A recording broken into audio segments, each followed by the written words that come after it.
വരൂ, ചന്ദ്രനിൽ പോയി നമുക്കൊരു ചായ കുടിക്കാം. ബാക്കി എല്ലായിടത്തും പോയി ചായ കുടിച്ചു കഴിഞ്ഞു, ഇനി ചന്ദ്രനിൽ കൂടി മാത്രമേ പോകാനുള്ളൂ എന്ന് പലരും ചിന്തിച്ചേക്കാം. എന്നാൽ കേട്ടോളൂ, ഇനി അതും സാധ്യമാണ്. ഇന്നത്തെ പ്രത്യേകത അറിയാമോ? ഇന്ന് അന്താരാഷ്ട്ര ജ്യോതിശാസ്ത്ര ദിനമാണ്. ഈ ദിനത്തിൻ്റെ പ്രത്യേകതയും സ്പേസ് സയൻസുമായി ബന്ധപ്പെട്ട രസകരമായ കാര്യങ്ങളും സ്പേസ് സയൻസിൽ കരിയർ ഉണ്ടാക്കുവാൻ ആഗ്രഹിക്കുന്നവർക്കുള്ള മാർഗനിർദ്ദേശങ്ങളുമെല്ലാം ITV ന്യൂസ് പ്രേക്ഷകരുമായി പങ്കുവയ്ക്കുവാൻ ഇന്ന് നമ്മോടൊപ്പമുള്ളത് പ്രമുഖ അസ്ട്രോ ഫോട്ടോഗ്രാഫറും ജ്യോതിശാസ്ത്ര പ്രചാരകനുമായ ശ്രീ ശരത് പ്രഭവ് ആണ്. ഈ എപ്പിസോഡ് കണ്ട് നിങ്ങൾക്ക് എന്തെങ്കിലും സംശയങ്ങളുണ്ടെങ്കിൽ ശരത് പ്രഭാവിനെ നേരിട്ട് വിളിക്കാവുന്നതാണ്. അദ്ദേഹത്തിൻ്റെ മൊബൈൽ നമ്പർ ഞങ്ങൾ സ്ക്രീനിൽ നൽകിയിട്ടുണ്ട്. അപ്പോൾ നമുക്ക് സ്വാഗതം ചെയ്യാം ശ്രീ ശരത് പ്രഭാവിനെ. ഇന്ന് മെയ് 3 അന്താരാഷ്ട്ര ജ്യോതിശാസ്ത്ര ദിനം അല്ലെങ്കിൽ ഇന്റർനാഷണൽ അസ്ട്രോണമി ഡേ ആണെന്ന് നിങ്ങൾക്ക് അറിയാമല്ലോ. മറ്റ് ദിനങ്ങളിൽ നിന്ന് വ്യത്യസ്തമായി ഒരു വർഷം 2 ദിവസം നമ്മൾ ഇന്റർനാഷണൽ അസ്ട്രോണമി ഡേ ആയിട്ട് ആചരിക്കാറുണ്ട്. മാത്രമല്ല, സാധാരണ ദിനങ്ങളൊക്കെ ചരിത്രപ്രധാനമായ ഒരു ദിവസം എടുത്തിട്ട് ആ ദിവസത്തിൻ്റെ പിന്നീടുള്ള വർഷങ്ങൾ നമ്മൾ ആചരിച്ചു വരികയാണ് ചെയ്യുക. നമ്മുടെ ദേശീയ ശാസ്ത്ര ദിനം പോലെ അല്ലെങ്കിൽ ഇന്റർനാഷണൽ സ്പേസ് വീക്ക് പോലെ ഒക്കെ. പക്ഷേ ഇതിനൊരു പ്രത്യേകതയുണ്ട്. ഇന്റർനാഷണൽ അസ്ട്രോണമി ഡേക്ക് എല്ലാ വർഷവും മെയ് 3 ഇത് ആചരിക്കാറില്ല. അല്ലെങ്കിൽ വർഷത്തിൽ 2 പ്രാവശ്യം ആചരിക്കുന്നത് ഓരോ വർഷവും ഓരോ ദിവസങ്ങളിലായിരിക്കും എന്നൊരു പ്രത്യേകത കൂടി ഇന്റർനാഷണൽ അസ്ട്രോണമി ഡേക്ക് ഉണ്ട്. അസ്ട്രോണമി ഡേയുടെ പ്രധാന ഉദ്ദേശം എന്ന് പറയുന്നത് ജ്യോതിശാസ്ത്രം, അതേപോലെ അതുമായിട്ട് ബന്ധപ്പെട്ട സ്പേസ് സയൻസ്, അങ്ങനെയുള്ള വിഷയങ്ങൾ, പൊതുവിൽ ജ്യോതിശാസ്ത്രം അല്ലെങ്കിൽ അസ്ട്രോണമി എല്ലാവരിലേക്കും എത്തിക്കുക, ജനങ്ങളിലേക്ക് എത്തിക്കുക എന്നുള്ള ഒരു മോട്ടോയോട് കൂടിയാണ് ഈ ഒരു ഇന്റർനാഷണൽ അസ്ട്രോണമി ഡേ ആചരിച്ചു വരുന്നത്. നോർത്തേൺ കാലിഫോർണിയയിൽ 1973 അവിടെ മാത്രം ആചരിച്ചു പോന്നിരുന്ന ഒരു അസ്ട്രോണമി ഡേ നമ്മളിപ്പോൾ ഇന്റർനാഷണലായി മറ്റു രാജ്യങ്ങളൊക്കെ ചേർന്നുകൊണ്ട് ഇപ്പോൾ ആചരിക്കുകയാണ്. ഇന്ത്യയിലേക്ക് എത്തിയിട്ട് അല്ലെങ്കിൽ ഇന്ത്യയിൽ ഇത് ആചരിച്ചു തുടങ്ങിയിട്ട് അധിക കാലമായില്ല. എന്നാലും ഇപ്പോൾ കുറേയധികം ക്ലബ്ബുകളും അസ്ട്രോണമി ഇൻട്രസ്റ്റിംഗ് ആയിട്ടുള്ള ആൾക്കാരും ജ്യോതിശാസ്ത്ര സംഘടനകളുമൊക്കെ ഇന്റർനാഷണൽ അസ്ട്രോണമി ഡേ ആചരിച്ചു പോരുന്നുണ്ട്. അപ്പം ഏതാണ് ഈ ദിനം? ഈ വർഷം മെയ് 3 ആണെങ്കിൽ അടുത്ത വർഷം എന്നായിരിക്കും? അപ്പോൾ ഞാൻ നേരത്തെ പറഞ്ഞതുപോലെ തന്നെ ഇത് എല്ലാവരിലേക്കും അസ്ട്രോണമി, പ്രത്യേകിച്ച് അസ്ട്രോണമി ഒബ്സർവേഷൻ, ആകാശം നോക്കൽ, വാനം നോക്കൽ, വാന നിരീക്ഷണം, ഇതൊക്കെ മനുഷ്യരിലേക്ക് എല്ലാവരിലേക്കും എത്തിക്കുക എന്നുള്ളതാണ് ഉദ്ദേശം. അപ്പോൾ അതിനുവേണ്ടി നമുക്ക് പറ്റിയ ഒരു ദിവസമാണ് എല്ലാ വർഷവും തിരഞ്ഞെടുക്കുക. എങ്ങനെയെന്ന് ചോദിച്ചു കഴിഞ്ഞാൽ ഏപ്രിൽ മെയ് മാസങ്ങളിൽ, അതായത് ഏപ്രിൽ മെയ് കൃത്യമാവണമെന്നില്ല, ഏപ്രിൽ മെയ് മാസങ്ങളിൽ എപ്പോഴാണോ ന്യൂ മൂൺ കഴിഞ്ഞിട്ട്, അതായത് ഒരു അമാവാസി ദിവസം കഴിഞ്ഞിട്ട് ചന്ദ്രൻ പകുതിയാവുന്നത്, ആ ചന്ദ്രൻ പകുതിയാവുന്നതിനെ നമ്മൾ പകുതിയായിട്ടുള്ള ചന്ദ്രൻ അല്ലെങ്കിൽ ക്വാർട്ടർ, ഫസ്റ്റ് ക്വാർട്ടർ എന്നാണ് വിളിക്കുക. അപ്പം ഒരു അമാവാസി കഴിഞ്ഞ് ഫസ്റ്റ് ക്വാർട്ടർ അല്ലെങ്കിൽ ചന്ദ്രൻ പകുതിയായിട്ട് കാണുന്ന ആ ദിവസങ്ങൾ, ആ ഒരാഴ്ച വരുന്ന ദിവസങ്ങളിൽ ഏത് ദിവസമാണോ ഒരു ശനിയാഴ്ചയുള്ളത്, ആ ശനിയാഴ്ചയാണ് നമ്മൾ അസ്ട്രോണമി ഡേ ആയിട്ട് ആചരിക്കുക. അപ്പോൾ നേരത്തെ പറഞ്ഞ പോലെ എല്ലാ വർഷവും ഒരേ ദിവസം ആയിരിക്കണം എന്നില്ല ഈ ന്യൂ മൂണും അല്ലെങ്കിൽ അമാവാസിയും ചന്ദ്രൻ പകുതിയാവുന്നതും ഒക്കെ. അപ്പോൾ ഇതിനിടയിൽ വരുന്ന ഏതെങ്കിലും ഒരു ശനിയാഴ്ചയാണ്, അതിൽ ഫസ്റ്റ് ക്വാർട്ടറിനോട് ഏറ്റവും അടുത്തുള്ള ശനിയാഴ്ചയാവും നമ്മൾ തിരഞ്ഞെടുക്കുക. അതാണ് വർഷത്തിലെ ആദ്യത്തെ, അതല്ലെങ്കിൽ 2025, 26 ഏത് വർഷം എടുത്താലും ആദ്യത്തെ അസ്ട്രോണമി ഡേ എന്ന് പറയുന്നത്. ഇനി രണ്ടാമത്തേത് സെപ്റ്റംബർ, ഒക്ടോബർ മാസങ്ങളിൽ ഇതേപോലൊരു ദിവസം, അതായത് അമാവാസി കഴിഞ്ഞ് ചന്ദ്രൻ പകുതിയാവുന്ന ദിവസങ്ങൾക്കിടയിലുള്ള ഒരു ശനിയാഴ്ച. അപ്പൊ എന്തിനാണ് ഇങ്ങനൊരു ദിവസം തിരഞ്ഞെടുക്കുന്നത് നമുക്ക് പലപ്പോഴും ആലോചിക്കാം. കൃത്യമായൊരു ദിവസം വെച്ച് കഴിഞ്ഞാൽ എളുപ്പമല്ലേ, നമുക്ക് എല്ലാവർക്കും ഓർത്തിരിക്കാനും എളുപ്പമാണ്. പക്ഷെ ഇങ്ങനെ വെക്കുന്നതിലൊരു കാരണമുണ്ട്. അതാണ് ഞാൻ അവർ നേരത്തെ പറഞ്ഞ മോട്ടോ. നമുക്ക് വാന നിരീക്ഷണം അല്ലെങ്കിൽ സ്റ്റാർ ഗേസിംഗ് കൂടി സാധ്യമാകുന്ന ദിവസം വേണം. അപ്പോൾ എപ്പോഴും വാന നിരീക്ഷണത്തിന് നല്ലത് എന്ന് പറയുന്നത് ചന്ദ്രൻ വലുതായിരിക്കുന്ന സമയമല്ല. ചന്ദ്രൻ എപ്പോഴും ഒരു ചെറിയ, നമ്മൾ പറയുന്ന തേങ്ങാപ്പൂട് പോലെയൊക്കെ കാണുന്ന ദിവസങ്ങളാണ് എപ്പോഴും വാന നിരീക്ഷണത്തിന് നല്ലത്. ചന്ദ്രനെ നിരീക്ഷിക്കാനും ഏറ്റവും നല്ല ദിവസം അത് തന്നെയാണ്. അപ്പോൾ അതിൻ്റെ ഒരു ഗുണം, അല്ലെങ്കിൽ അങ്ങനെ ഒരു ദിവസം നോക്കിയിട്ടാണ് ഈ ദിവസം തിരഞ്ഞെടുത്തിരിക്കുന്നത്. അപ്പോൾ ന്യൂ മൂൺ കഴിഞ്ഞാൽ അല്ലെങ്കിൽ അമാവാസി കഴിഞ്ഞാൽ നമുക്ക് വൈകുന്നേരങ്ങളിൽ ചന്ദ്രക്കല പോലെ ചന്ദ്രനെ ആകാശത്ത് കാണാം. അപ്പോൾ ആ ഒരു ദിവസമാണെങ്കിൽ വൈകുന്നേരങ്ങളിൽ ചന്ദ്രനെ നിരീക്ഷിക്കാം. അത് കഴിഞ്ഞ് മറ്റ് ആകാശഗ്രഹങ്ങളെയും ഗോളങ്ങളെയും ഒക്കെ നമുക്ക് നിരീക്ഷിക്കാൻ കഴിയും എന്നുള്ളതാണ് ഈ ദിവസം തിരഞ്ഞെടുക്കാനുള്ളൊരു കാരണം. ഇനി എനിക്ക് തന്നെ തോന്നിയൊരു കൗതുകമുണ്ട്, എന്തുകൊണ്ട് ശനിയാഴ്ച എന്നുള്ളത്. അത് പലപ്പോഴും അസ്ട്രോണമി ഇഷ്ടപ്പെടുന്നവർക്ക് അല്ലെങ്കിൽ വാന നിരീക്ഷണം നടത്തിയിട്ടുള്ളവർക്ക് അറിയാം.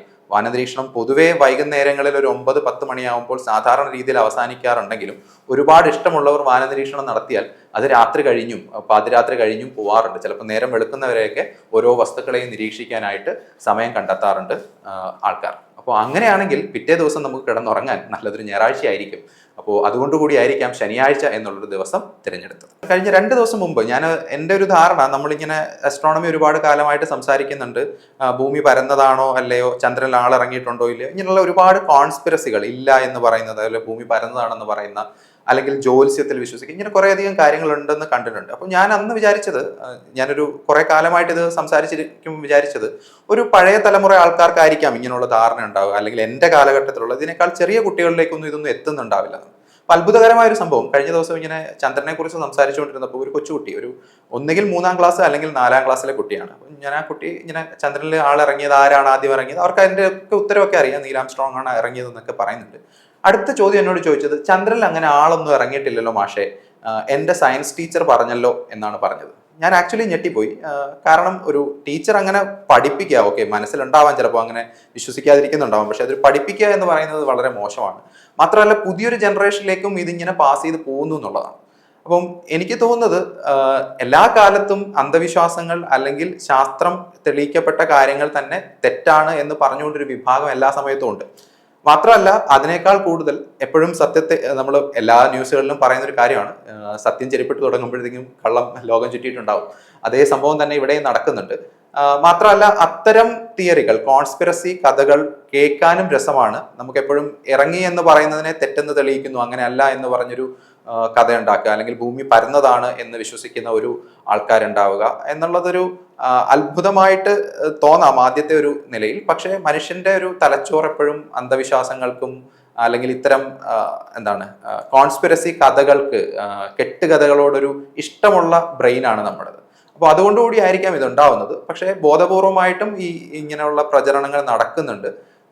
ഇതിനെതിരെ നിരന്തരം സംസാരിച്ചുകൊണ്ടിരിക്കുക, അല്ലെങ്കിൽ നമ്മൾ ശാസ്ത്രപ്രചാരണം നടത്തിക്കൊണ്ടിരിക്കുക എന്നുള്ളതാണ് ഇതിനകത്ത് ചെയ്യാൻ പറ്റുന്നത്. അസ്ട്രോണമി ഡേയുടെയൊക്കെ ഒരു ഉദ്ദേശം കൂടി അതായിരിക്കാം. കാരണം നമുക്ക് അതിനോടൊപ്പം തന്നെ അസ്ട്രോണമിയെക്കുറിച്ചും അല്ലെങ്കിൽ ഇതിലുള്ള കള്ളങ്ങളെക്കുറിച്ചും അല്ലെങ്കിൽ സ്യൂഡോ സയൻസിനെ കുറിച്ചും ഒക്കെ നമുക്ക് സംസാരിക്കാനും ജനങ്ങളോട് കമ്മ്യൂണിക്കേറ്റ് ചെയ്യാൻ പറ്റുന്ന ഒരു അവസരം കൂടിയാണിത്. പോകെ പോകെ അത് മാറി വരും എന്ന് പ്രത്യാശിക്കാം. അസ്ട്രോണമി എല്ലാവർക്കും, അല്ലെങ്കിൽ ജ്യോതിശാസ്ത്രം എല്ലാവർക്കും ഇഷ്ടമുള്ളതാണ്. പക്ഷെ എല്ലാവർക്കും തുടങ്ങാൻ ഏറ്റവും രസമുള്ള ഒന്ന്, അല്ലെങ്കിൽ അസ്ട്രോണമി പഠിക്കാൻ അല്ലെങ്കിൽ അസ്ട്രോണമിയിൽ ഒരു ഇൻട്രസ്റ്റ് തോന്നാൻ, അത് അസ്ട്രോണമി ഇഷ്ടപ്പെട്ട് അല്ലെങ്കിൽ അതിലെന്തെങ്കിലും ആവണമെന്നുള്ളതല്ല, എല്ലാവർക്കും പൊതുവെ ഇഷ്ടമുള്ളതാണ് നക്ഷത്ര നിരീക്ഷണം അല്ലെങ്കിൽ ആകാശം നോക്കുക എന്നുള്ളത്. അതിപ്പോൾ തുടങ്ങിയതല്ല, ഏതാണ്ട് നമ്മുടെ റെക്കോർഡഡ് ഹിസ്റ്ററി, ചരിത്രത്തിന്റെ തുടക്കം മുതൽ തന്നെ മനുഷ്യൻ ആകാശം നോക്കാൻ ഇഷ്ടപ്പെട്ടിരുന്നവരാണ്. നമ്മളെല്ലാവരും അങ്ങനെ തന്നെയാണ്. അതിന് ഫിസിക്സ് പഠിക്കണമെന്നോ അല്ലെങ്കിൽ അസ്ട്രോണമി പഠിക്കണമെന്നോ മാത്സ് പഠിക്കണമെന്നോ നിർബന്ധമില്ല. നമുക്ക് എല്ലാവർക്കും ചെയ്യാൻ കഴിയുന്നത്, നമുക്ക് എല്ലാവർക്കും ഇഷ്ടമുള്ളതാണ്. അതുകൊണ്ടാണ് മറ്റ് വിഷയങ്ങൾക്കില്ലാത്തൊരു പ്രാധാന്യവും ആൾക്കാർക്ക് ഒരു ഇഷ്ടവും അസ്ട്രോണമിയോട് എല്ലാ കാലത്തും ഉള്ളത്. അപ്പോൾ പൊതുവെ എല്ലാവർക്കും ഉള്ളതാണ്, എങ്ങനെ നമുക്ക് അസ്ട്രോണമി അല്ലെങ്കിൽ ആകാശം നിരീക്ഷിച്ച് തുടങ്ങാം, അല്ലെങ്കിൽ വാന നിരീക്ഷണം നമുക്ക് എങ്ങനെ തുടങ്ങാം. അപ്പോൾ ആദ്യം നമ്മുടെ മനസ്സിൽ വരിക ഒരു ടെലസ്കോപ്പ് ഉണ്ടെങ്കിൽ നല്ലതായിരിക്കും എന്നുള്ളതാണ്. അപ്പോൾ ഇതിൽ എൻ്റെ ഒരു അഭിപ്രായം, അല്ലെങ്കിൽ പൊതുവിൽ അസ്ട്രോണമേഴ്സ് പറയുന്ന ഒരു അഭിപ്രായം എന്ന് പറയുന്നത്, ടെലസ്കോപ്പ് നിങ്ങൾ ഉടനെ വാങ്ങേണ്ട ഒന്നല്ല. ജ്യോതിശാസ്ത്രത്തിൽ അല്ലെങ്കിൽ ജ്യോതിശാസ്ത്ര നിരീക്ഷണത്തിന് അല്ലെങ്കിൽ നമ്മുടെ സിമ്പിൾ സ്റ്റാർ ഗേസിങ്ങിന് തുടക്കത്തിൽ നമുക്കൊരു ടെലസ്കോപ്പിന്റെ ആവശ്യമേ ഇല്ല. കാരണം ടെലസ്കോപ്പ് ഇല്ലാതെ തന്നെ ആകാശത്ത് നിരീക്ഷിക്കാൻ പറ്റുന്ന ഒരുപാട് കാര്യങ്ങളുണ്ട്. അപ്പം ഉദാഹരണത്തിന് നക്ഷത്രങ്ങളെ കാണാം. നക്ഷത്രങ്ങൾ നമ്മൾ എല്ലാവരും കാണുന്നുണ്ട്, കണ്ടിട്ടില്ലാത്ത ആരും ഉണ്ടാവില്ല. പക്ഷെ എത്ര നക്ഷത്ര ഗണങ്ങളെ നിങ്ങൾക്ക് തിരിച്ചറിയാം, ഏതൊക്കെ കോൺസ്റ്റലേഷൻസ് ഉണ്ട്, എല്ലാ കോൺസ്റ്റലേഷൻസിനെയും ഒരേ സമയത്ത് കാണാൻ കഴിയുമോ, ഇന്ന് രാത്രി ഏതായാലും ഉണ്ടാവുക, അല്ലെങ്കിൽ ഒരു മാസം കഴിഞ്ഞതിൽ എന്ത് മാറ്റം ഉണ്ടാവും. അപ്പോൾ ഇങ്ങനെയുള്ള കുറേയധികം കാര്യങ്ങൾ, ഈ ചോദ്യങ്ങളുടെ എല്ലാം ഉത്തരം കണ്ടെത്താൻ ഒരു ടെലസ്കോപ്പിന്റെ ഒന്നും ആവശ്യമില്ല. നമ്മുടെ വെറും കണ്ണുകൊണ്ട് ആകാശം നിരീക്ഷിച്ച് നമുക്ക് കണ്ടെത്താൻ കഴിയും. അതേപോലെ ചന്ദ്രന്റെ, നമ്മൾ തുടക്കത്തിൽ പറഞ്ഞ പോലെ ചന്ദ്രന്റെ ഷേപ്പ് എങ്ങനെയാണ് മാറുക, ഒരു അമാവാസി മുതൽ പൗർണമി വരെ എങ്ങനെയാണ് മാറിക്കൊണ്ടിരിക്കുക, ഓരോ ദിവസം കഴിയുമ്പോഴും എന്തൊക്കെയാണ് നിങ്ങൾ കാണുക, എല്ലാ ദിവസവും ചന്ദ്രനെ ഒരേ സമയത്ത് ഒരേ സ്ഥലത്ത് കാണുന്നുണ്ടോ. അപ്പൊ ഇങ്ങനെ ഒരുപാട് കാര്യങ്ങൾ നമുക്ക് എല്ലാവർക്കും ആകാശത്ത് വെറും കണ്ണുകൊണ്ട് നിരീക്ഷിക്കാനും പഠിക്കാനും കഴിയാവുന്നതാണ്. ഇനി രണ്ടാമതൊന്ന് നമ്മൾ പറയുന്ന മിറ്റിയേഴ്സ്, അല്ലെങ്കിൽ ആകാശത്ത് ഇങ്ങനെ കത്തിപ്പോകുന്ന ചില നക്ഷത്രങ്ങളെ പോലെ കാണാൻ പറ്റും. അതൊരു 1 സെക്കൻഡ് നേരം പോലും ഉണ്ടാവില്ല. അവയാണ് നമ്മൾ മിറ്റിയേഴ്സ് എന്ന് പറയുന്നത്. അപ്പോൾ ആകാശം ഒരു രാത്രി മൊത്തം നിരീക്ഷിക്കാമെങ്കിൽ 1-2 മിറ്റിയേഴ്സിനൊക്കെ നമുക്ക് കാണാം. അതേപോലെ തന്നെ മിറ്റിയർ ഷവർ, അതായത് ഇന്നും നാളെയും യഥാർത്ഥത്തിൽ ഒരു മിറ്റിയർ ഷവർ, ഈറ്റ അക്വയറിഡ്സ് എന്ന് പറയുന്ന ഒരു മിറ്റിയർ ഷവർ നടക്കുന്ന ദിവസമാണ്. ഏതാണ്ട് 1 മണിക്കൂറിൽ ഒരു 10-15 മിറ്റിയേഴ്സ് വരെ കാണാം എന്നാണ് അതിന്റെ ഒരു പ്രഡിക്റ്റ് ചെയ്യുന്ന റേറ്റ് എന്ന് പറയുന്നത്. അപ്പോൾ ഇത് നമ്മൾ ആകാശം രാത്രി മൊത്തം നോക്കിക്കൊണ്ടിരിക്കാമെങ്കിൽ കുറച്ചെണ്ണമെങ്കിലും നമുക്ക് കാണാൻ കഴിയും. അപ്പോൾ ഇങ്ങനെയുള്ള ഒരുപാട് ഈവന്റുകൾ നമ്മുടെ വെറും കണ്ണുകൊണ്ട് കാണാൻ പറ്റുന്നു. അതേപോലെ ഗ്രഹണങ്ങൾ, സൂര്യഗ്രഹണം അല്ല ഞാൻ ഉദ്ദേശിച്ചത്, ചന്ദ്രഗ്രഹണം. സൂര്യഗ്രഹണം ഉപയോഗിക്കണമെങ്കിൽ അതിൻ്റെതായ ഫിൽറ്റർ ഗ്ലാസുകൾ ഉപയോഗിച്ച് തന്നെ കാണണം. അപ്പോൾ ചന്ദ്രഗ്രഹണം കാണാൻ നമുക്ക് പ്രത്യേകിച്ച് ബുദ്ധിമുട്ടൊന്നുമില്ല, വെറും കണ്ണുകൊണ്ട് കാണാം. അതേപോലെ ചില നല്ല ബ്രൈറ്റ് ആയിട്ടുള്ള ധൂമകേതുക്കൾ, അത്രയും ബ്രൈറ്റ് ആയിട്ട് അടുത്തെങ്കിലും വന്നിട്ടില്ല, എന്തായാലും അങ്ങനെയുള്ള വരികയാണെങ്കിൽ ഇതിനൊക്കെ നമുക്ക് ഉപയോഗിക്കാം. അപ്പോൾ ടെലിസ്കോപ്പ് ആദ്യമേ വാങ്ങാതെ വെറും കണ്ണുകൊണ്ടുള്ള അസ്ട്രോണമിയും പിന്നീട് ബൈനോക്കുലർ അത്ര ചിലവേറിയതല്ല. അപ്പം ബൈനോക്കുലർ ടെലിസ്കോപ്പിന്റെ അത്ര ചിലവുണ്ടാവില്ല, എന്നാൽ അതേപോലെ തന്നെയോ അല്ലെങ്കിൽ കുറച്ചുകൂടെ രസമായിട്ട് നമുക്ക് ആകാശം കാണാൻ ഉപയോഗിക്കാം. ടെലിസ്കോപ്പിന് പകരമാവില്ല ഒരിക്കലും, പക്ഷെ ചില ഗുണങ്ങളുണ്ട്. കാരണം നമ്മുടെ കാലാവസ്ഥ, പ്രത്യേകിച്ച് കേരളത്തിലുള്ളവർക്കറിയാം, ഇന്നിപ്പോൾ ഞാൻ മെറ്റീരിയൽ ഷവർ ആണെന്ന് പറഞ്ഞെങ്കിലും അതിനേക്കാൾ വലിയ ഷവർ മഴ നടന്നുകൊണ്ടിരിക്കുകയാണ് എല്ലായിടത്തും. അപ്പോൾ നമുക്ക് ആകാശം നിരീക്ഷിക്കാൻ പലപ്പോഴും ബുദ്ധിമുട്ടുണ്ടാവും. അപ്പോൾ ക്ലിയർ സ്കൈ കിട്ടുന്ന ദിവസങ്ങൾ കുറവാണ്. നമ്മൾ എവിടെയെങ്കിലുമൊക്കെ യാത്ര പോകുമ്പോഴൊക്കെ ക്ലിയർ സ്കൈ കിട്ടുകയാണെങ്കിൽ ടെലിസ്കോപ്പ് കൊണ്ട് നടക്കാനും ഒക്കെ ബുദ്ധിമുട്ടാണ്. അവിടെയൊക്കെ നമുക്ക് ബൈനോക്കുലർ ഉപയോഗിക്കുകയും ബൈനോക്കുലർ ഉപയോഗിച്ചിട്ടുകൊണ്ടുള്ള അസ്ട്രോണമി ഒരു ലെവലിൽ എക്സ്പ്ലോർ ചെയ്തതിന് ശേഷം മാത്രം നമ്മൾ ടെലിസ്കോപ്പിലേക്ക് തിരിയുക. അപ്പോൾ ടെലിസ്കോപ്പിലേക്ക് തിരിയുന്നതിന് ഏറ്റവും നല്ലത് നമ്മുടെ അടുത്തുള്ള അസ്ട്രോണമി സെന്ററുകൾ എവിടെയൊക്കെയാണോ ഉള്ളത്, അല്ലെങ്കിൽ തിരുവനന്തപുരത്താണെങ്കിൽ തിരുവനന്തപുരം പ്ലാനറ്റേറിയത്തിൽ ടെലിസ്കോപ്പ് ഉണ്ട്, അതേപോലെ ട്രിവാൻഡ്രം ഒബ്സർവേറ്ററിയിൽ ടെലിസ്കോപ്പ് ഉണ്ട്, കോഴിക്കോടാണെങ്കിൽ കോഴിക്കോട് പ്ലാനറ്റേറിയത്തിലുണ്ട്. ഇത് കൂടാതെ ഈ പ്ലാനറ്റേറിയങ്ങളോ സയൻസ് സെന്ററുകളോ അല്ലാതെ തന്നെ ഒരുപാട് അമച്വർ ആയിട്ടുള്ള ആൾക്കാർ സ്റ്റാർ ഗേസിംഗ് ചെയ്യുന്നവരുണ്ട്. അത്തരം ക്ലബ്ബുകളുണ്ട്. അവരോടൊക്കെ കൂടി ചേർന്ന് ടെലിസ്കോപ്പ് ഉപയോഗിച്ച് പഠിക്കുകയും വീണ്ടും നമുക്ക് വേണമെന്ന് തോന്നുകയാണെങ്കിൽ മാത്രം നമ്മൾ ടെലിസ്കോപ്പിലേക്ക് തിരിയുകയും ചെയ്യുക. അപ്പോൾ അതുകൊണ്ട് ആദ്യമേ പോയി ടെലിസ്കോപ്പ് വാങ്ങാതെ നമ്മുടെ കണ്ണുകൊണ്ട് എന്തൊക്കെ കാണാൻ പറ്റും എന്ന് കണ്ടു വേണം അസ്ട്രോണമി അല്ലെങ്കിൽ സ്റ്റാർ ഗേസിംഗ് തുടങ്ങി വെക്കാൻ.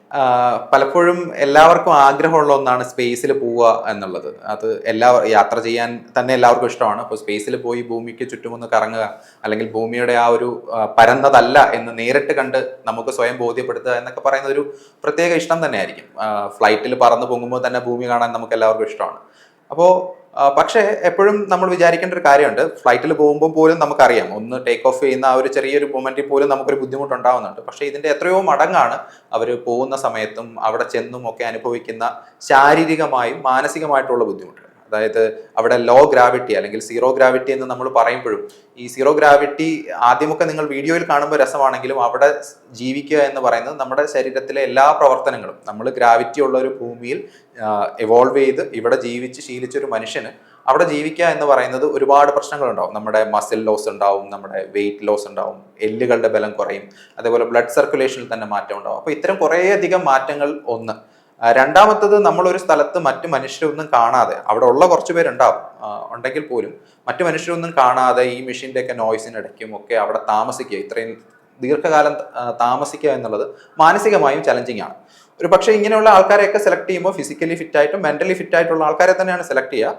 അതിൽ മെന്റൽ ഫിറ്റ്നസ് അവർക്ക് താങ്ങാൻ കഴിയുന്നത് തന്നെയാണ്, അല്ലെങ്കിൽ അവർ ചെയ്യുന്നുണ്ട്. പക്ഷേ ഈ ഫിസിക്കലി സംഭവിക്കുന്ന മാറ്റങ്ങൾ അവർക്കൊന്നും ചെയ്യാൻ പറ്റില്ല, അത് സംഭവിച്ചേ പറ്റുള്ളൂ. അതുകൊണ്ട് തന്നെ അവർ ബഹിരാകാശത്ത് ഒരുപാട് വർക്കൗട്ടുകളും ഒക്കെ ചെയ്യുന്നുണ്ട്. എക്സസൈസ് നമ്മൾ ചെയ്യുന്നത് പോലെക്കാളേറെ ദിവസം 2 മണിക്കൂറിൽ കൂടുതൽ എക്സസൈസ് ചെയ്തെങ്കിൽ മാത്രമേ കുറച്ചെങ്കിലും മോശമല്ലാത്ത രീതിയിൽ അവരുടെ ആരോഗ്യം അവർക്ക് നിലനിർത്താൻ പറ്റുള്ളൂ. അപ്പോൾ ഭൂമിയിൽ തിരിച്ചു വന്നതിന് ശേഷവും ഈ പ്രശ്നങ്ങൾ കുറച്ച് നാളത്തേക്കുണ്ടാവും. അതായത് ഒരു നോർമൽ രീതിയിലേക്ക്, അല്ലെങ്കിൽ മുമ്പുണ്ടായിരുന്ന സ്പേസിൽ പോകുന്നതിന് മുമ്പുള്ള അവസ്ഥയിലേക്ക് അവരുടെ ശരീരം തിരിച്ചെത്താൻ ഉള്ളൊരു കാലതാമസം ഉണ്ടാവും എന്നേ ഉള്ളൂ. പക്ഷെ അത് ഏതാണ്ടൊരു 4-5 മാസം കൊണ്ട് തന്നെ അവർ പഴയ രീതിയിലേക്ക് തിരിച്ചെത്തുകയും ചെയ്യും. അപ്പോൾ ഒരു അത്ഭുതകരമായ കഴിവുകൾക്കപ്പുറം കുറച്ച് ബുദ്ധിമുട്ടുകളാവും അവർക്ക് തുടക്കത്തിൽ ഉണ്ടാവുക. അതേപോലെ ദഹന പ്രക്രിയ പഴയതുപോലെ ആവുക, അതുപോലെ ഭക്ഷണം കഴിക്കുന്നതിൻ്റെ അളവ് സ്പേസിൽ വളരെ കുറവായിരിക്കും. അത് ഭക്ഷണത്തിന് ലഭ്യത കൊണ്ടല്ല, അവിടെ ചെല്ലുമ്പോൾ നമ്മുടെ വിശപ്പിലും ഒക്കെ ഉണ്ടാകുന്ന മാറ്റങ്ങൾ കൊണ്ടാണ്. അപ്പോൾ അതൊക്കെ തിരിച്ച് പഴയ പോലെ എത്താൻ കുറച്ച് സമയമെടുക്കും. പക്ഷേ സമയമെടുത്തിട്ടായാലും അവർ പഴയ പോലെ ആവും, അവർ പിന്നീട് സ്പേസിലേക്ക് പോകുന്നത് നമുക്ക് കാണാം. അപ്പോൾ സാധാരണ ഒരാളെ സംബന്ധിച്ചിടത്തോളം അത് പെട്ടെന്ന് ബുദ്ധിമുട്ടായിരിക്കും. അതുകൊണ്ട് തന്നെയാണ് അങ്ങനെ ഫിസിക്കലി ഫിറ്റ് ആയിട്ടുള്ള ആൾക്കാരെയും പലപ്പോഴും പൈലറ്റ് അല്ലെങ്കിൽ ഫൈറ്റർ പൈലറ്റ് അങ്ങനെയൊക്കെ ഉള്ളവരെയാണ് ആദ്യ കാലഘട്ടത്തിൽ അല്ലെങ്കിൽ പൊതുവെ സ്പേസ് യാത്രയ്ക്ക് തിരഞ്ഞെടുക്കുകയും ചെയ്യുക. ഇത്തരം എക്സ്ട്രീമുകളെ നേരിടാനുള്ള മനക്കരുത്തും ശാരീരിക ആരോഗ്യവും ഉള്ളവരായിരിക്കണം എന്നുള്ള ഒരു നിർബന്ധം കൂടി സ്പേസിലേക്ക് പോകുമ്പോഴുണ്ട്. അപ്പം ശക്തിയല്ല കിട്ടുക, കുറച്ച് ശക്തി ക്ഷയിക്കുകയാണ് ചെയ്യുക. പക്ഷെ അത് തിരിച്ചെടുക്കാൻ പറ്റുന്നതാണ്. ഒരു സ്ഥിരമായ പ്രശ്നം ഉണ്ടായതായിട്ട് ഇല്ല. അപ്പം ഇതെല്ലാം തിരിച്ചു വരാവുന്ന അല്ലെങ്കിൽ പഴയ രീതിയിലേക്ക് മടങ്ങിപ്പോകാവുന്ന രീതിയിലുള്ള ആരോഗ്യ പ്രശ്നങ്ങളാണ് പൊതുവെ അവർക്ക് ഉണ്ടാവാറുള്ളത്. ഈ ഇടയ്ക്കാണ് ഇപ്പം സന്തോഷ് ജോർജ് കുളങ്ങരയുടെ കാര്യങ്ങൾ നമ്മൾ ന്യൂസിൽ കണ്ടിരുന്നു. അതേപോലെ സൗദിയിലാണെന്ന് തോന്നുന്നു, അതോ UAE ഒരു രാജകുമാരൻ സ്പേസിൽ പോയിട്ട് വന്നിട്ടുണ്ടായിരുന്നു. അപ്പം ഇവരൊന്നും ആക്ച്വലി ഒരു സയൻസ് പർപ്പസിന് വേണ്ടിയിട്ടല്ല പോകുന്നത്, അല്ലെങ്കിൽ ഒരു ഇപ്പം മറ്റുള്ളവർ പോകുന്ന പോലെ അവിടെ ചെന്ന് പരീക്ഷണങ്ങൾ ചെയ്യാനോ ഒരു ശാസ്ത്ര താല്പര്യത്തിലല്ല പോകുന്നത്. അവർക്ക് സ്പേസിൽ പോവുക, ഭൂമിയെ ഒന്ന് മുകളിൽ നിന്ന് കാണുക, അവിടുത്തെ സീറോ ഗ്രാവിറ്റിയൊക്കെ ഒന്ന് എക്സ്പീരിയൻസ് ചെയ്യുക എന്നുള്ള ഉദ്ദേശത്തിലാണ് അവരൊക്കെ പോവുക. അപ്പം ഓൾറെഡി അങ്ങനെ പോയവരുണ്ട്, പല കമ്പനികളും അത് ചെയ്യുന്നുണ്ട്. അപ്പോൾ വരും കാലങ്ങളിൽ അത് ഉറപ്പായിട്ടും സ്പേസ് ടൂറിസം ഓൾറെഡി ഉണ്ട്, സ്പേസ് ടൂറിസം ഇനിയും കൂടുതൽ കൂടുതൽ വരും. പ്രത്യേകിച്ച് പ്രൈവറ്റ് കമ്പനികൾ ഒരുപാട് വരുന്നതനുസരിച്ച് സ്പേസ് ടൂറിസം ഒരുപാട് മുന്നോട്ട് വരും. പക്ഷെ അത് പ്രാപ്യമാവുന്നത് കയ്യിൽ കോടികളുള്ളവർക്ക് മാത്രമായിരിക്കും, അത് ചെറിയ കോടികളൊന്നും പോരാ. അപ്പം അത്രയധികം പണക്കാർക്ക് മാത്രം ആക്സസിബിൾ ആയിട്ടുള്ള രീതിയിലായിരിക്കും ഒരുപക്ഷെ കുറഞ്ഞതൊരു 10-20 വർഷത്തേക്കെങ്കിലും സ്പേസ് ടൂറിസം. കാരണം നമുക്കറിയാം റോക്കറ്റ് പോകുന്നതും സ്പേസിലേക്ക് പോകുന്നതും ഒക്കെ വളരെയധികം ചെലവേറിയ കാര്യങ്ങളാണ്. അപ്പോൾ അതുകൊണ്ട് എല്ലാവർക്കും ആക്സസിബിൾ ആവില്ല എന്നുള്ളത് ശരിയാണ്. പക്ഷേ സ്പേസ് ടൂറിസം ഇപ്പോഴും ഉണ്ട്, ഇനിയും മുന്നോട്ട് കൂടുതൽ കൂടുതൽ വന്നുകൊണ്ടേയിരിക്കുകയും ചെയ്യും. ചെലവേറിയതാവാനുള്ള കാരണം ഇതിന്റെ ടെക്നോളജി എന്ന് പറയുന്നത് അത്രയധികം കോംപ്ലിക്കേറ്റഡ് ആയതുകൊണ്ടാണ്. ഉദാഹരണത്തിന് നമ്മളൊരു കാറിൽ പോവുക എന്ന് പറയുന്ന ഒരു സാധാരണ നമുക്ക് റോഡിൽ പോകാവുന്നൊരു വെഹിക്കിളാണ്. പക്ഷെ നമുക്കറിയാം അത് നിലത്താണ് നിൽക്കുന്നത്, നിലത്തിലൂടെ ഓടുകയാണ്. എങ്കിൽ പോലും കാറ് എന്ന് പറയുന്നത് അത്ര ചീപ്പല്ല, നമ്മളൊരു സാധാരണ രീതിയിൽ ചിന്തിച്ചാൽ അത്ര ചീപ്പല്ല. പക്ഷെ സ്പേസിലേക്ക് പോകുമ്പോഴുള്ള ഏറ്റവും വലിയ പ്രശ്നം, നമുക്ക് ഒരു നിലം അല്ലെങ്കിൽ ഒരു തറയിലൂടെ അല്ല പോകുന്നത്, നമ്മൾ അന്തരീക്ഷം കഴിഞ്ഞ് നേരെ മുകളിലേക്കുമാണ് പോകുന്നത്.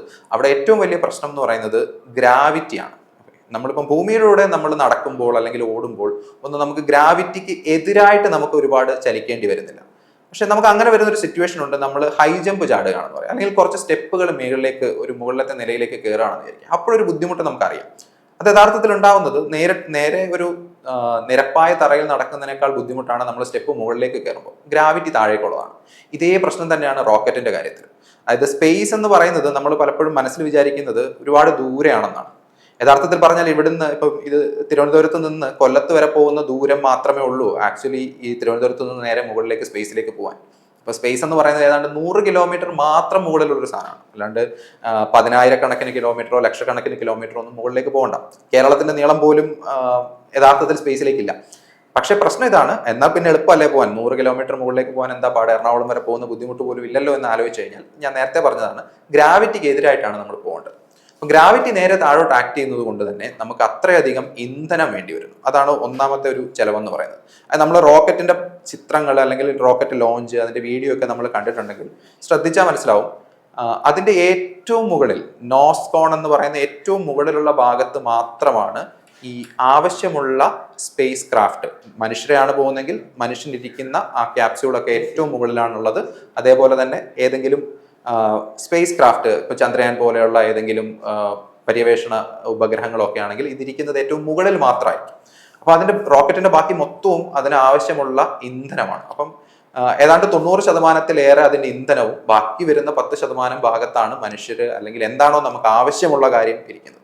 അപ്പൊ അത് തന്നെ വളരെയധികം ചിലവാണ്. രണ്ടാമത്തേത്, ഈ സ്പേസ് ടെക്നോളജിയിൽ ഈ കാര്യങ്ങൾ ഒരു ചെറിയ പിഴവ് പോലും അത്രയധികം പ്രശ്നങ്ങൾ ഉണ്ടാക്കാം. ഒരു നട്ട് അല്ലെങ്കിൽ ഇപ്പം ചലഞ്ചർ എന്ന് പറയുന്ന സ്പേസ് ഷട്ടിൽ മിഷൻ എടുത്തു കഴിഞ്ഞാൽ അതിനകത്തൊരു വാഷർ ഉണ്ടായിരുന്നു, നമ്മൾ ഈ പ്രഷർ കുക്കറിലൊക്കെ കാണുന്നത് പോലുള്ള ഒരു വാഷർ ഉണ്ടായിരുന്നു. ആ വാഷർ തണുപ്പത്തൊന്ന് കുറച്ചൊന്ന് കട്ടി കൂടി പോയത് കൊണ്ടാണ് ചലഞ്ചർ ഡിസാസ്റ്റർ ഉണ്ടാകുന്നത്. അപ്പം ചെറിയൊരു കാര്യമായിരിക്കാം, പക്ഷെ ആ ഒരു ചെറിയ കാര്യത്തിന് പോലും എൻറ്റയർ മിഷൻ അല്ലെങ്കിൽ അത്രയും ആൾക്കാരുടെ മരണത്തിനൊക്കെ കാരണമാകും. അപ്പം അത്രയധികം കെയർഫുൾ ആയിട്ട് അത്രയധികം ടെക്നോളജിക്കലി ചലഞ്ചിങ് ആയിട്ടുള്ളൊരു കാര്യമാണ് സ്പേസ് യാത്ര എന്ന് പറയുന്നത്.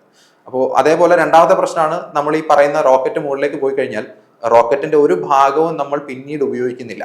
അതായത് വെറുതെ ആലോചിച്ചാൽ മതി, നമ്മൾ ഇവിടുന്ന് കണ്ണൂർ വരെ കാറിൽ പോകുന്നു, ആ കാർ അവിടെ കളഞ്ഞിട്ട് തിരിച്ചു വരുന്നു, വീണ്ടും കണ്ണൂർ പോകാൻ വേണ്ടി നിങ്ങൾ വീണ്ടും അടുത്ത കാർ എടുക്കുന്നു, പോകുന്നു. ഏതാണ്ട് ഇതേപോലെയാണ് നമ്മൾ റോക്കറ്റിൽ മുകളിലേക്ക് പോകുക. ഒരു സ്പേസ് ക്രാഫ്റ്റ് നമ്മൾ ഇപ്പം PSLV പോകുന്നു, ആ PSLV പിന്നീട് ഇല്ല, ആ PSLV പിന്നീട് നമ്മൾ ഉപയോഗിക്കുന്നില്ല. അടുത്ത PSLV നിർമ്മിച്ചിട്ടാണ് നമ്മൾ വീണ്ടും അടുത്ത ഒരു കൃത്രിമ ഉപഗ്രഹത്തിനെ അല്ല ഒരു സാറ്റലൈറ്റിനെ ആകാശത്തേക്ക് വിടുക.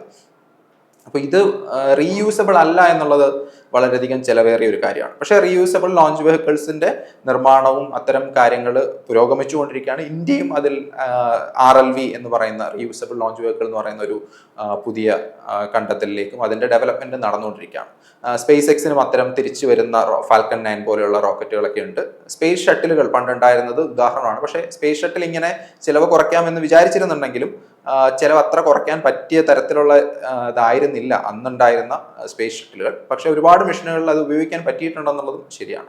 അപ്പോൾ ചെറിയൊരു കാര്യമാണെങ്കിൽ പോലും അത്രയധികം ശ്രദ്ധയിലും അതേപോലെ തന്നെ മുകളിലേക്കാണ് പോകുന്നത്.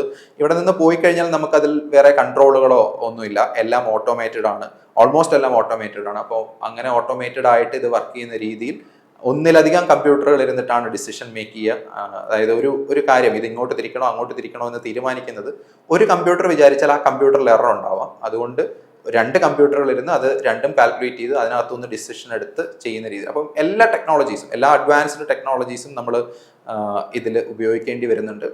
മാത്രമല്ല പല ടെക്നോളജീസും സ്പേസിന് വേണ്ടി ഉണ്ടാക്കിയിട്ട് പിന്നീട് നമ്മൾ ഉപയോഗിക്കുന്ന രീതിയിലും തിരിച്ചും വരാറുണ്ട്. അവയാണ് നമ്മൾ പൊതുവെ സ്പിൻ ഓഫുകൾ എന്ന് പറയും. അപ്പം ഇത്തരത്തിൽ ചിലവേറിയ സാങ്കേതികമായി ഏറ്റവും അഡ്വാൻസ്ഡ് ആയിട്ടുള്ള ടെക്നോളജികൾ ഉപയോഗിക്കുന്ന ഇത്രയധികം ഫ്യൂവൽ വേണ്ടി വരുന്ന ഒന്ന് കോസ്റ്റ്ലി ആവുക എന്നുള്ളത് വളരെയധികം അത് നാച്ചുറൽ ആണ്, അല്ലെങ്കിൽ സ്വാഭാവികമാണെന്ന് തന്നെ പറയാൻ പറ്റുള്ളൂ. കുട്ടികളുടെ കൗതുകത്തിൽ നിന്നുള്ള ചോദ്യം പൊതുവെ നമുക്ക് ഭയങ്കര സില്ലി ആയിട്ട് കേൾക്കുമ്പോൾ തോന്നാം, സൂര്യൻ കെട്ടുപോയാൽ എന്ത് സംഭവിക്കും.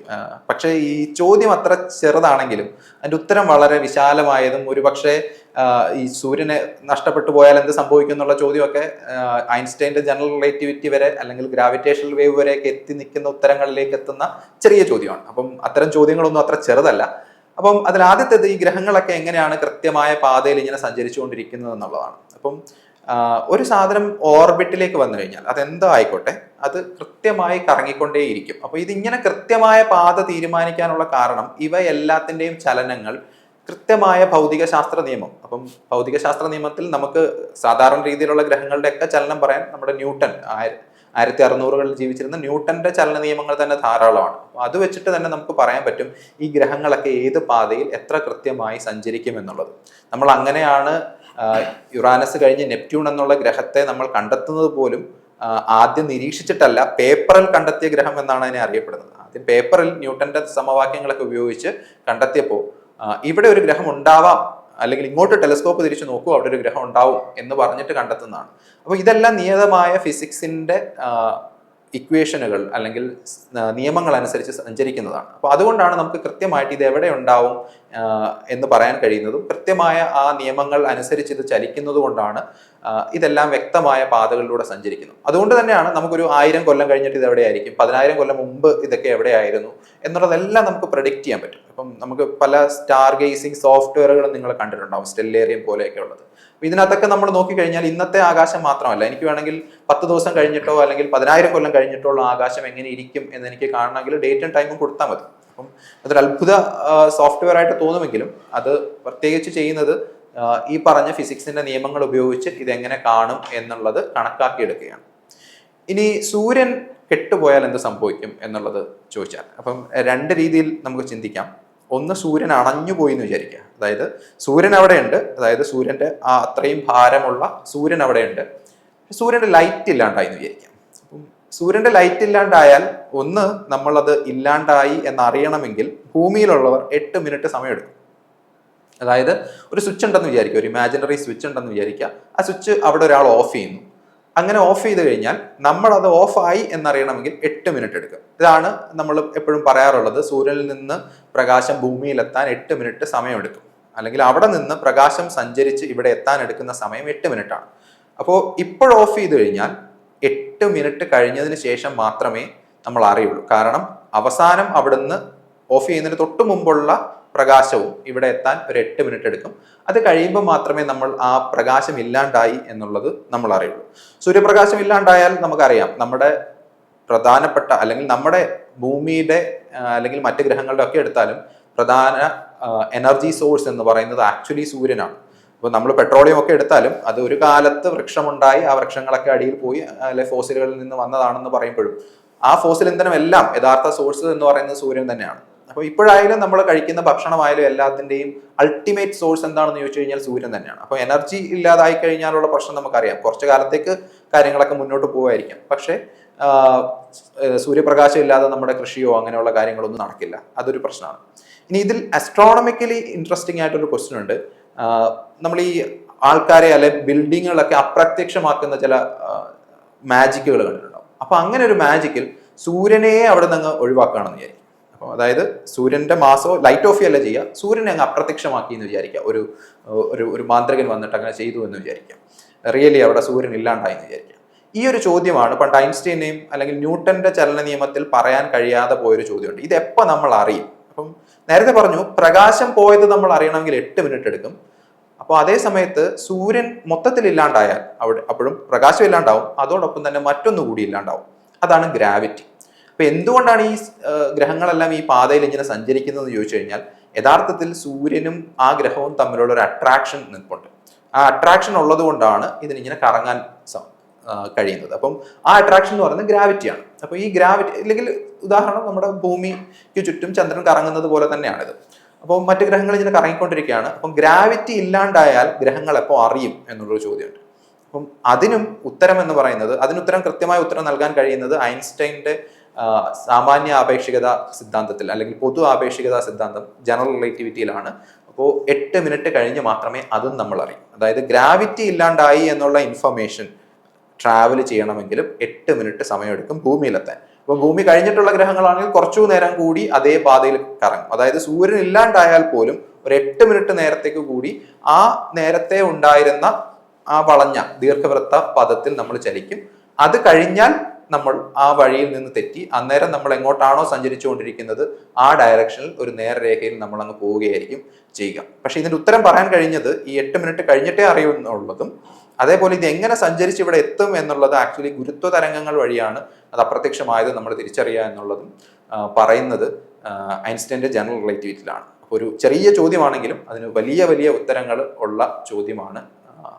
2024 നാസയുടെ ഒരു മിഷൻ ഉണ്ടായിരുന്നു. ആ മിഷന്റെ പേര് ഞാൻ കൃത്യമായി ഓർക്കുന്നില്ല. എന്തായാലും ആ മിഷനിൽ ചെയ്തത് ഒരു ഭൂമിക്ക് നേരെ വരുന്നതൊന്നുമല്ല, പക്ഷെ ഇതേപോലെ ഒരു ആസ്ട്രോയിഡ് അല്ലെങ്കിൽ ഒരു കൊമെറ്റ് അല്ലെങ്കിൽ ഒരു ആസ്ട്രോയിഡ്, ഇതുപോലൊരു ചിഹ്നഗ്രഹം ഭൂമിയുടെ സമീപത്തുകൂടി പോകുന്നതിന്റെ പാത മാറ്റിവിടാൻ വേണ്ടി, അതായത് അതിനെ ചെന്ന് ഇടിച്ചിട്ട് അതിന്റെ ഡയറക്ഷൻ, അതായത് ചെറിയൊരു പാതയിലുള്ള മാറ്റം പോലും, ചെറിയൊരു ചേഞ്ച് ഉണ്ടാക്കിയാൽ പോലും ഭൂമിയെ മിസ് ചെയ്ത് പോവാം, അല്ലെങ്കിൽ ഭൂമിയിൽ നിന്ന് അവോയ്ഡ് ചെയ്യാം എന്നുള്ള രീതിയിൽ ഒരു പരീക്ഷണാർത്ഥം. അതെന്തായാലും ഭൂമിക്ക് നേരെ വരുന്നതൊന്നും ആയിരുന്നില്ല, പക്ഷെ ഇങ്ങനെ ഒന്ന് പോസിബിൾ ആണോ, ഇങ്ങനെ നമുക്ക് പാത മാറ്റിയിടാം, ഭാവിയിൽ ഇതേപോലൊരു പ്രശ്നം വന്നാൽ നമുക്ക് മാറ്റിവിടാൻ സാധിക്കുമോ എന്നറിയാൻ വേണ്ടി ഒരു പരീക്ഷണം നടത്തിയിട്ടുണ്ടായിരുന്നു.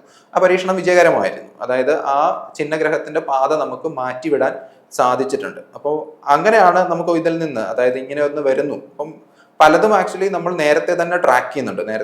അതായത് ഏതൊക്കെ ചിഹ്നഗ്രഹങ്ങൾ ഭൂമിക്ക് ഇത്ര സമീപത്തൂടെ പോവാം, ഭൂമിയിലേക്ക് ഏതെങ്കിലും പതിക്കാൻ സാധ്യതയുണ്ടോ, അല്ലെങ്കിൽ പതിക്കാൻ സാധ്യത ഉണ്ടെങ്കിൽ അതെന്നാവും, എവിടെയാവും, ഇതൊക്കെ നമുക്ക് മുൻകൂട്ടി തന്നെ പഠിക്കാൻ കഴിയുന്നുണ്ട്. അപ്പോൾ അങ്ങനെ പഠിക്കാൻ കഴിയുന്നു മാത്രമല്ല, അതങ്ങനെ ചെയ്തുകൊണ്ടിരിക്കുകയും ചെയ്യാണ്. അപ്പം പലപ്പോഴും ന്യൂസിലൊക്കെ കാണാം, ഇന്ന വർഷത്തേക്ക് ചിലപ്പോൾ ഒരു ചിഹ്നഗ്രഹം വന്നേക്കാം, അല്ലെങ്കിൽ ഭൂമിയുടെ ഇത്ര സമീപത്തുകൂടി കടന്നു പോയേക്കാം എന്നൊക്കെയുള്ള വാർത്തകൾ നമ്മൾ പലപ്പോഴും കാണുന്നത് ഇത്തരം നിരീക്ഷണങ്ങളിൽ നിന്നാണ്. ഞാൻ നേരത്തെ പറഞ്ഞ ഭൗതികശാസ്ത്ര നിയമങ്ങൾ അനുസരിച്ചിട്ടാണ് ഇതെല്ലാം സഞ്ചരിക്കുന്നത്. അതുകൊണ്ട് തന്നെ നമുക്ക് മുൻകൂട്ടി കണക്കൂട്ടി എടുക്കാം ഇതെവിടെയാണ് വരുന്നത് എന്നുള്ളത്. അപ്പം വന്നു കഴിഞ്ഞാൽ നമുക്ക് ചെയ്യാൻ കഴിയുന്നത് ഒന്ന് ഈ പാത തിരിച്ചുവിടലാണ് ഒന്ന് ചെയ്യാൻ പറ്റുന്നത്. അത് നമ്മൾ സക്സസ്ഫുൾ ആയിട്ട് പരീക്ഷിക്കുകയും വിജയിക്കുകയും ചെയ്ത ഒരു മിഷനാണ്. ഇനി മറ്റൊന്നുള്ളത്, നമുക്ക് അതിനെ കെമിക്കലി ഡീകമ്പോസ് ചെയ്യുക എന്നുള്ളതാണ്. ഒരു കെമിക്കൽ എന്തെങ്കിലും അവിടെ കൊണ്ടുവന്ന് എക്സ്പ്ലോഡ് ചെയ്തതിനു ശേഷം ഇതിനെ ചെറിയ ചെറിയ കഷ്ണങ്ങളാക്കി വിടുക എന്നുള്ളത്. അപ്പം നമുക്കറിയാം ഭൂമിയിൽ എല്ലാ ദിവസവും ആക്ച്വലി ചെറിയ ചെറിയ പാറക്കഷ്ണങ്ങൾ, ഒരു ചെറിയ കല്ലിനോളം ഒക്കെ വരുന്ന പാറക്കഷ്ണങ്ങൾ എല്ലാ ദിവസവും ഭൂമിയിലേക്ക് വരുന്നുണ്ട്. അപ്പോൾ അന്തരീക്ഷത്തിൽ തന്നെ അത് കത്തിത്തീരുകയും ചെയ്യുന്നുണ്ട്. പക്ഷെ ഇതിന്റെ വലിപ്പം കൂടുമ്പോഴാണ്, അത് കത്തിത്തീരാതെ ഭൂമിയിൽ വന്ന് പതിക്കുമ്പോഴാണ് പ്രശ്നം ഉണ്ടാവുന്നത്. അപ്പോൾ അങ്ങനെ വരാതിരിക്കാൻ വേണ്ടി ഇതിനെ കെമിക്കലി എക്സ്പ്ലോഡ് ചെയ്തുകൊണ്ട് നമുക്ക് ചെറിയ കഷ്ണങ്ങളാക്കി വിടുക എന്നുള്ളൊരു ഇതുണ്ട്. പിന്നെ പാത മാറ്റി വിടുക. എന്തായാലും അങ്ങനെ ഒരു മേജർ ഇത് വരികയാണെങ്കിൽ ഉറപ്പായിട്ടും മിഷൻസ് ഉണ്ടാവുകയും അതിൽ നിന്ന് നമുക്ക് രക്ഷ നേടാൻ കഴിയും എന്നുള്ളതാണ് ഇന്നത്തെ അഡ്വാൻസ്ഡ് ടെക്നോളജിയിൽ. സമീപ ഭാവിയിൽ അങ്ങനെ ഒന്ന് ഉണ്ടാവുകയാണെങ്കിൽ നമുക്ക് അതിൽ നിന്ന് വഴിതിരിച്ചു വിടാൻ കഴിയേണ്ടതാണ്. കാരണം നമ്മൾ ഇതെല്ലാം നിരീക്ഷിച്ചുകൊണ്ടിരിക്കുകയാണ്. എവിടേക്ക് ഏതൊക്കെ വരാൻ സാധ്യതയുണ്ടെന്നുള്ളതെല്ലാം കൃത്യമായി നിരീക്ഷിച്ചുകൊണ്ടിരിക്കുകയാണ്. അങ്ങനെ നിരീക്ഷണത്തിൽ പെടുകയാണെങ്കിൽ ഉറപ്പായിട്ടും അതിൽ നിന്ന് രക്ഷ നേടാനുള്ള മാർഗങ്ങളും നമുക്കുണ്ട്. നമുക്ക് പണ്ടുണ്ടായിരുന്നത് 9 ഗ്രഹങ്ങളാണ്, പ്ലൂട്ടോ വരെയുള്ളത്. നെപ്റ്റ്യൂൺ കഴിഞ്ഞിട്ട് പ്ലൂട്ടോ കൂടി ഉണ്ടായിരുന്നു. പക്ഷേ പ്ലൂട്ടോയെ പ്ലാനറ്റ് എന്നുള്ള പദവി കൊടുത്ത് നമ്മൾ നിലനിർത്തിയാൽ ചില പ്രശ്നങ്ങളുണ്ട്. പ്ലൂട്ടോ മാത്രമല്ല, പ്ലൂട്ടോയെ പോലെ മറ്റ് ചില ആൾക്കാരെ കൂടി നമുക്ക് ഇതിലേക്ക് എടുക്കേണ്ടി വരും. അല്ലെങ്കിൽ പ്ലൂട്ടോ എന്നുള്ള 9 എന്നുള്ള എണ്ണത്തിന് പകരം 10ഓ 11ഓ ഒക്കെ ആക്കേണ്ടി വരും എന്നുള്ളത് കൊണ്ടാണ് ശാസ്ത്ര സമൂഹം ഇതിനെക്കുറിച്ച് ചിന്തിക്കുന്നത്. അതായത് പ്ലാനറ്റ് എന്നുള്ളതിന്റെ ഡെഫിനിഷനിൽ കൃത്യമായി പെടുന്നതാണോ പ്ലൂട്ടോ എന്നുള്ളത് ചിന്തിച്ചു. അപ്പോൾ അങ്ങനെ പ്ലൂട്ടോയെ കുറിച്ച് നോക്കിയപ്പോൾ പ്ലൂട്ടോ ഒന്നാമത്, പ്ലൂട്ടോയ്ക്ക് ചുറ്റും, അല്ലെ പ്ലൂട്ടോയ്ക്ക് ഒരു സാറ്റലൈറ്റ് ഉണ്ട്. അപ്പം നമുക്ക് മൂന്നുള്ളത് പോലെ പ്ലൂട്ടോയ്ക്കും ഒരു ഉപഗ്രഹമുണ്ട്. ഷാരോൺ എന്നാണ് അതിന്റെ പേര്. അപ്പം പ്ലൂട്ടോയും ഷാരോണും പരസ്പരം കറങ്ങിക്കൊണ്ടിരിക്കുക, നമ്മുടെ ഭൂമിക്ക് ചുറ്റും ചന്ദ്രൻ കറങ്ങുന്നത് പോലെ എന്ന് വേണമെങ്കിൽ പറയാം. പക്ഷെ ചെറിയൊരു പ്രശ്നമുണ്ട്. നമുക്ക് ഭൂമിക്ക് ചുറ്റും ചന്ദ്രൻ കറങ്ങുന്നു എന്ന് പറയുമ്പോൾ നമുക്ക് ഏതാണ്ട് അത് ഏറെക്കുറെ ഉറപ്പിച്ച് പറയാം. അപ്പൊ എപ്പോഴും രണ്ട് ജ്യോതിശാസ്ത്ര വസ്തുക്കൾ പരസ്പരം കറങ്ങുമ്പോൾ യഥാർത്ഥത്തിൽ ഒന്ന് മറ്റൊന്നിനെ ചുറ്റി കറങ്ങുന്നു എന്ന് തീർത്തും പറയാൻ പറ്റില്ല. ഇവയുടെ രണ്ടുപേരുടെയും കൂടെ വെയിറ്റ് അല്ലെങ്കിൽ അവരുടെ മാസ് ബാലൻസ് ചെയ്യുന്ന ഒരു സ്ഥലം ഉണ്ടാവും. ഏറ്റവും സിമ്പിളായിട്ട് ആലോചിച്ച് കഴിഞ്ഞാൽ ഒരു വടി സങ്കല്പിക്കുക. ആ വടിയുടെ രണ്ടറ്റത്ത് രണ്ട് ബോൾ ഉണ്ടെന്ന് വിചാരിക്കുക. രണ്ട് വെയിറ്റ് ഉള്ള ബോൾ ആയിക്കോട്ടെ. നമുക്ക് ഇങ്ങനെ വിരൽ വെച്ചിട്ട് ബാലൻസ് ചെയ്ത് കൃത്യം ഒരു പോയിന്റ് ഉണ്ടാവും. ഈ പോയിന്റിനെയാണ് നമ്മൾ സെന്റർ ഓഫ് മാസ് അല്ലെങ്കിൽ സെന്റർ ഓഫ് ഗ്രാവിറ്റി എന്നൊക്കെ വിളിക്കുക. അപ്പൊ ഈ സെന്റർ ഓഫ് മാസിന് ചുറ്റുമാണ് യഥാർത്ഥത്തിൽ എല്ലാ വസ്തുക്കളും കറങ്ങുന്നത്. അപ്പം ഭൂമി എടുക്കുന്നു, ചന്ദ്രൻ എടുക്കുന്നു, ഇവ തമ്മിൽ കറങ്ങുമ്പോൾ യഥാർത്ഥത്തിൽ ഭൂമി കറങ്ങുന്നത് ആ സെന്റർ ഓഫ് മാസിന് ചുറ്റുമാണ്. ചന്ദ്രൻ കറങ്ങുന്നതും അതിന്റെ സെന്റർ ഓഫ് മാസിന് ചുറ്റുമാണ്, ഗുരുത്വ കേന്ദ്രത്തിന് ചുറ്റുമാണ് ഇങ്ങനെ കറങ്ങിക്കൊണ്ടിരിക്കുന്നത്. പക്ഷേ ഭൂമിയുടെയും ചന്ദ്രന്റെയും കാര്യത്തിലൊരു പ്രത്യേകതയുണ്ട്. ഈ ഗുരുത്വ കേന്ദ്രം എന്ന് പറയുന്നത് ഭൂമിക്കുള്ളിൽ തന്നെയാണ്. അതിനെ നമ്മൾ ബാരി സെന്റർ എന്ന് വിളിക്കും. ഇപ്പൊ സൂര്യന്റെ കാര്യം എടുത്താലും ഇങ്ങനെ തന്നെയാണ്. സൂര്യനെ ചുറ്റിയാണോ ഗ്രഹങ്ങളെല്ലാം കറങ്ങുന്നത്? വളരെ കൃത്യമായിട്ടൊരു ചോദ്യം ചോദിച്ചു കഴിഞ്ഞാൽ നമുക്ക് പറയാം സൂര്യനെ ചുറ്റിയല്ല, സൂര്യനും മറ്റ് ഗ്രഹങ്ങളും ഒക്കെ വരുന്ന ആ സെന്റർ ഓഫ് മാസിനെ ചുറ്റിയാണ് ഇതെല്ലാം കറങ്ങിക്കൊണ്ടിരിക്കുന്നത്. അപ്പൊ ഈ സെന്റർ ഓഫ് മാസ് എവിടെ വരും എന്നുള്ളതാണ് ചോദ്യം. അത് സാധാരണ രീതിയിൽ ഒരു പ്ലാനറ്റും അതിന്റെ ഗ്രഹവും ഉപഗ്രഹവും എടുത്തു കഴിഞ്ഞാൽ പ്ലാനറ്റിനുള്ളിലാണ് വരിക. പക്ഷെ പ്ലൂട്ടോയുടെ ഷാരോണിന്റെ കേസിൽ ഇത് പുറത്താണ് വരിക. നമ്മൾ കുട്ടികളൊക്കെ ഇങ്ങനെ കൈ പിടിച്ച് കറങ്ങുന്ന കണ്ടിട്ടുണ്ടാവും. ഏതാണ്ട് അതേപോലെ ഈ സെന്റർ ഓഫ് മാസ് പുറത്താണ് വരുന്നത് എന്നുള്ളത് പ്ലൂട്ടോയും ഷാരോണും തമ്മിലുള്ള പ്രശ്നം. അപ്പോൾ ഏതിനെ ഉപഗ്രഹം എന്ന് വിളിക്കണം എന്നുള്ള ചോദ്യത്തിലൊരു സംശയമുണ്ട്. അത് പ്ലൂട്ടോയുടെ ഒരു പ്രശ്നമാണ്. രണ്ടാമത്തെ ഒരു പ്രശ്നം എന്ന് പറഞ്ഞാൽ പ്ലൂട്ടോ പലപ്പോഴും അതിന്റെ ഓർബിറ്റിൽ പോകുന്ന സമയത്ത് യുറാനസിന്റെ ഓർബിറ്റിനെ, അതായത് യുറാനസിന്റെ പാതയിലൂടെ കയറി പോകുന്നുണ്ട്, മറ്റൊരാളുടെ വഴിയിലൂടെയും അയാൾ സഞ്ചരിക്കുന്നുണ്ട് എന്നുള്ള ഒരു പ്രശ്നം കൂടിയുണ്ട്. അപ്പോൾ ഇങ്ങനെ ഒന്ന് രണ്ട് പ്രശ്നങ്ങൾ കാരണമാണ് നമുക്ക് പ്ലൂട്ടോയെ ഒഴിവാക്കേണ്ടി വന്നത്. അതായത് ഒഴിവാക്കിയതിന് കാരണം ഇതേപോലെയുള്ള മറ്റ് പ്ലാനറ്റുകൾ അല്ലെങ്കിൽ മറ്റ് ഗ്രഹങ്ങൾ, അല്ലെങ്കിൽ നമുക്കതിനെ ഗ്രഹങ്ങൾ എന്ന് വിളിക്കാൻ പറ്റില്ല, കുള്ളൻ ഗ്രഹങ്ങൾ ഇതേപോലെ സൗരയൂഥത്തിലുണ്ട്. പ്ലൂട്ടോയെ ഗ്രഹമായിട്ട് ഉൾപ്പെടുത്തി കഴിഞ്ഞാൽ പ്ലൂട്ടോയെ പോലെ ഉള്ള മറ്റ് കുള്ളൻ ഗ്രഹങ്ങളെ കൂടി നമ്മൾ ഗ്രഹം എന്നുള്ള പദവി കൊടുത്ത് വെക്കേണ്ടി വരും, അല്ലെങ്കിൽ ഒരുപാട് പേരെ അതിലേക്ക് ഇൻക്ലൂഡ് ചെയ്യേണ്ടി വരും. അതിലും എളുപ്പം കൃത്യമായ ഒരു നിയമം ഗ്രഹങ്ങൾക്ക് ഉണ്ടാക്കി കഴിഞ്ഞാൽ പ്ലൂട്ടോയെ നമുക്ക് പുറത്ത് മാറ്റാം, അതായത് ആ ലിസ്റ്റിൽ നിന്ന് മാറ്റാം. അപ്പം പ്ലൂട്ടോയ്ക്ക് ഇപ്പോൾ ഉള്ളത് കുള്ളൻ ഗ്രഹം അല്ലെങ്കിൽ ഡ്വാർഫ് പ്ലാനറ്റ് എന്നുള്ള പദവിയാണ്. ഇപ്പോഴും ഇതൊന്നും അറിയാതെ പ്ലൂട്ടോ നമുക്ക് ചുറ്റും സൂര്യന് ചുറ്റും കറങ്ങിക്കൊണ്ട് തന്നെ ഇരിക്കുകയാണ്. അസ്ട്രോണമി എല്ലാവർക്കും അല്ലെങ്കിൽ ജ്യോതിശാസ്ത്രം എല്ലാവർക്കും ഇഷ്ടമുള്ളതാണ്. പക്ഷെ എല്ലാവർക്കും തുടങ്ങാൻ ഏറ്റവും രസമുള്ള ഒന്ന്, അല്ലെങ്കിൽ അസ്ട്രോണമി പഠിക്കാൻ അല്ലെങ്കിൽ അസ്ട്രോണമിയിൽ ഒരു ഇൻട്രസ്റ്റ് തോന്നാൻ, അത് അസ്ട്രോണമി ഇഷ്ടപ്പെട്ട് അല്ലെങ്കിൽ അതിലെന്തെങ്കിലും ആവണമെന്നുള്ളതല്ല, എല്ലാവർക്കും പൊതുവെ ഇഷ്ടമുള്ളതാണ് നക്ഷത്ര നിരീക്ഷണം അല്ലെങ്കിൽ ആകാശം നോക്കുക എന്നുള്ളത്. അതിപ്പോൾ തുടങ്ങിയതല്ല, ഏതാണ്ട് നമ്മുടെ റെക്കോർഡഡ് ഹിസ്റ്ററി, ചരിത്രത്തിന്റെ തുടക്കം മുതൽ തന്നെ മനുഷ്യൻ ആകാശം നോക്കാൻ ഇഷ്ടപ്പെട്ടിരുന്നവരാണ്. നമ്മളെല്ലാവരും അങ്ങനെ തന്നെയാണ്. അതിന് ഫിസിക്സ് പഠിക്കണമെന്നോ അല്ലെങ്കിൽ അസ്ട്രോണമി പഠിക്കണമെന്നോ മാത്സ് പഠിക്കണമെന്നോ നിർബന്ധമില്ല. നമുക്ക് എല്ലാവർക്കും ചെയ്യാൻ കഴിയുന്നതും നമുക്ക് എല്ലാവർക്കും ഇഷ്ടമുള്ളതാണ്. അതുകൊണ്ടാണ് മറ്റ് വിഷയങ്ങൾക്കില്ലാത്തൊരു പ്രാധാന്യവും ആൾക്കാർക്ക് ഒരു ഇഷ്ടവും അസ്ട്രോണമിയോട് എല്ലാ കാലത്തും ഉള്ളത്. അപ്പോൾ പൊതുവെ എല്ലാവർക്കും ഉള്ളതാണ് എങ്ങനെ നമുക്ക് അസ്ട്രോണമി അല്ലെങ്കിൽ ആകാശം നിരീക്ഷിച്ച് തുടങ്ങാം, അല്ലെങ്കിൽ വാന നിരീക്ഷണം നമുക്ക് എങ്ങനെ തുടങ്ങാം. അപ്പോൾ ആദ്യം നമ്മുടെ മനസ്സിൽ വരിക ഒരു ടെലസ്കോപ്പ് ഉണ്ടെങ്കിൽ നല്ലതായിരിക്കും എന്നുള്ളതാണ്. അപ്പോൾ ഇതിൽ എൻ്റെ ഒരു അഭിപ്രായം, അല്ലെങ്കിൽ പൊതുവിൽ അസ്ട്രോണമേഴ്സ് പറയുന്ന ഒരു അഭിപ്രായം എന്ന് പറയുന്നത്, ടെലസ്കോപ്പ് നിങ്ങൾ ഉടനെ വാങ്ങേണ്ട ഒന്നല്ല. ജ്യോതിശാസ്ത്രത്തിൽ അല്ലെങ്കിൽ ജ്യോതിശാസ്ത്ര നിരീക്ഷണത്തിന് അല്ലെങ്കിൽ നമ്മുടെ സിമ്പിൾ സ്റ്റാർ ഗേസിങ്ങിന് തുടക്കത്തിൽ നമുക്കൊരു ടെലസ്കോപ്പിന്റെ ആവശ്യമേ ഇല്ല. കാരണം ടെലസ്കോപ്പ് ഇല്ലാതെ തന്നെ ആകാശത്ത് നിരീക്ഷിക്കാൻ പറ്റുന്ന ഒരുപാട് കാര്യങ്ങളുണ്ട്. അപ്പം ഉദാഹരണത്തിന് നക്ഷത്രങ്ങളെ കാണാം. നക്ഷത്രങ്ങൾ നമ്മൾ എല്ലാവരും കാണുന്നുണ്ട്, കണ്ടിട്ടില്ലാത്ത ആരും ഉണ്ടാവില്ല.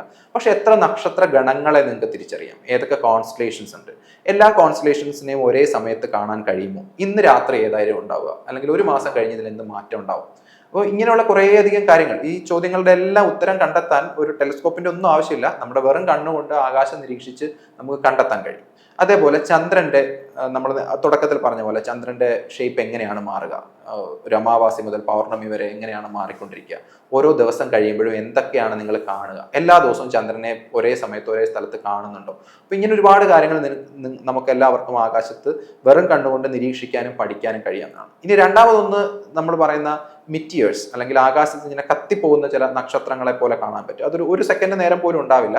അവയാണ് നമ്മൾ മിറ്റിയേഴ്സ് എന്ന് പറയുന്നത്. അപ്പോൾ ആകാശം ഒരു രാത്രി മൊത്തം നിരീക്ഷിക്കാമെങ്കിൽ 1-2 മിറ്റിയേഴ്സിനൊക്കെ നമുക്ക് കാണാം. അതേപോലെ തന്നെ മിറ്റിയർ ഷവർ, അതായത് ഇന്നും നാളെയും യഥാർത്ഥത്തിൽ ഒരു മിറ്റിയർ ഷവർ, ഈറ്റ അക്വയറിഡ്സ് എന്ന് പറയുന്ന ഒരു മിറ്റിയർ ഷവർ നടക്കുന്ന ദിവസമാണ്. ഏതാണ്ട് 1 മണിക്കൂറിൽ ഒരു 10-15 മിറ്റിയേഴ്സ് വരെ കാണാം എന്നാണ് അതിന്റെ ഒരു പ്രഡിക്റ്റ് ചെയ്യുന്ന റേറ്റ് എന്ന് പറയുന്നത്. അപ്പോൾ ഇത് നമ്മൾ ആകാശം രാത്രി മൊത്തം നോക്കിക്കൊണ്ടിരിക്കാമെങ്കിൽ കുറച്ചെണ്ണമെങ്കിലും നമുക്ക് കാണാൻ കഴിയും. അപ്പോൾ ഇങ്ങനെയുള്ള ഒരുപാട് ഈവൻറ്റുകൾ നമ്മുടെ വെറും കണ്ണുകൊണ്ട് കാണാൻ പറ്റുന്നു. അതേപോലെ ഗ്രഹണങ്ങൾ, സൂര്യഗ്രഹണം അല്ല ഞാൻ ഉദ്ദേശിച്ചത്, ചന്ദ്രഗ്രഹണം. സൂര്യഗ്രഹണം ഉപയോഗിക്കണമെങ്കിൽ അതിൻ്റെതായ ഫിൽറ്റർ ഗ്ലാസുകൾ ഉപയോഗിച്ച് തന്നെ കാണണം. അപ്പോൾ ചന്ദ്രഗ്രഹണം കാണാൻ നമുക്ക് പ്രത്യേകിച്ച് ബുദ്ധിമുട്ടൊന്നുമില്ല, വെറും കണ്ണുകൊണ്ട് കാണാം. അതേപോലെ ചില നല്ല ബ്രൈറ്റ് ആയിട്ടുള്ള ധൂമകേതുക്കൾ, അത്രയും ബ്രൈറ്റ് ആയിട്ട് അടുത്തെങ്കിലും വന്നിട്ടില്ല, എന്തായാലും അങ്ങനെയുള്ള വരികയാണെങ്കിൽ ഇതിനൊക്കെ നമുക്ക് ഉപയോഗിക്കാം. അപ്പോൾ ടെലിസ്കോപ്പ് ആദ്യമേ വാങ്ങാതെ വെറും കണ്ണുകൊണ്ടുള്ള അസ്ട്രോണമിയും പിന്നീട് ബൈനോക്കുലർ അത്ര ചിലവേറിയതല്ല. അപ്പം ബൈനോക്കുലർ ടെലിസ്കോപ്പിന്റെ അത്ര ചിലവുണ്ടാവില്ല, എന്നാൽ അതേപോലെ തന്നെയോ അല്ലെങ്കിൽ കുറച്ചുകൂടെ രസമായിട്ട് നമുക്ക് ആകാശം കാണാൻ ഉപയോഗിക്കാം. ടെലിസ്കോപ്പിന് പകരമാവില്ല ഒരിക്കലും, പക്ഷെ ചില ഗുണങ്ങളുണ്ട്. കാരണം നമ്മുടെ കാലാവസ്ഥ, പ്രത്യേകിച്ച് കേരളത്തിലുള്ളവർക്കറിയാം, ഇന്നിപ്പോൾ ഞാൻ മെറ്റീരിയൽ ഷവർ ആണെന്ന് പറഞ്ഞെങ്കിലും അതിനേക്കാൾ വലിയ ഷവർ മഴ നടന്നുകൊണ്ടിരിക്കുകയാണ് എല്ലായിടത്തും. അപ്പോൾ നമുക്ക് ആകാശം നിരീക്ഷിക്കാൻ പലപ്പോഴും ബുദ്ധിമുട്ടുണ്ടാവും. അപ്പോൾ ക്ലിയർ സ്കൈ കിട്ടുന്ന ദിവസങ്ങൾ കുറവാണ്. നമ്മൾ എവിടെയെങ്കിലുമൊക്കെ യാത്ര പോകുമ്പോഴൊക്കെ ക്ലിയർ സ്കൈ കിട്ടുകയാണെങ്കിൽ ടെലിസ്കോപ്പ് കൊണ്ട് നടക്കാനും ഒക്കെ ബുദ്ധിമുട്ടാണ്. അവിടെയൊക്കെ നമുക്ക് ബൈനോക്കുലർ ഉപയോഗിക്കുകയും ബൈനോക്കുലർ ഉപയോഗിച്ചിട്ടുകൊണ്ടുള്ള അസ്ട്രോണമി ഒരു ലെവലിൽ എക്സ്പ്ലോർ ചെയ്തതിന് ശേഷം മാത്രം നമ്മൾ ടെലിസ്കോപ്പിലേക്ക് തിരിയുക. അപ്പോൾ ടെലിസ്കോപ്പിലേക്ക് തിരിയുന്നതിന് ഏറ്റവും നല്ലത് നമ്മുടെ അടുത്തുള്ള അസ്ട്രോണമി സെന്ററുകൾ എവിടെയൊക്കെയാണോ ഉള്ളത്, അല്ലെങ്കിൽ തിരുവനന്തപുരത്താണെങ്കിൽ തിരുവനന്തപുരം പ്ലാനറ്റേറിയത്തിൽ ടെലിസ്കോപ്പ് ഉണ്ട്, അതേപോലെ ട്രിവാൻഡ്രം ഒബ്സർവേറ്ററിയിൽ ടെലിസ്കോപ്പ് ഉണ്ട്, കോഴിക്കോടാണെങ്കിൽ കോഴിക്കോട് പ്ലാനറ്റേറിയത്തിലുണ്ട്. ഇത് കൂടാതെ ഈ പ്ലാനറ്റേറിയങ്ങളോ സയൻസ് സെന്ററുകളോ അല്ലാതെ തന്നെ ഒരുപാട് അമച്വർ ആയിട്ടുള്ള ആൾക്കാർ സ്റ്റാർ ഗേസിംഗ് ചെയ്യുന്നവരുണ്ട്. അത്തരം ക്ലബ്ബുകളുണ്ട്. അവരോടൊക്കെ കൂടി ചേർന്ന് ടെലിസ്കോപ്പ് ഉപയോഗിച്ച് പഠിക്കുകയും വീണ്ടും നമുക്ക് വേണമെന്ന് തോന്നുകയാണെങ്കിൽ മാത്രം നമ്മൾ ടെലിസ്കോപ്പിലേക്ക് തിരിയുകയും ചെയ്യുക. അപ്പോൾ അതുകൊണ്ട് ആദ്യമേ പോയി ടെലിസ്കോപ്പ് വാങ്ങാതെ നമ്മുടെ കണ്ണുകൊണ്ട് എന്തൊക്കെ കാണാൻ പറ്റും എന്ന് കണ്ടു വേണം അസ്ട്രോണമി അല്ലെങ്കിൽ സ്റ്റാർ ഗേസിംഗ് തുടങ്ങി വെക്കാൻ. i2i News, an eye for truth. i2i News subscribe ചെയ്തിട്ടില്ലാത്തവർ ഇപ്പോൾ തന്നെ സബ്സ്ക്രൈബ് ചെയ്യുക. നോട്ടിഫിക്കേഷൻ ലഭിക്കുവാൻ ബെൽ ബട്ടണും അമർത്തുക.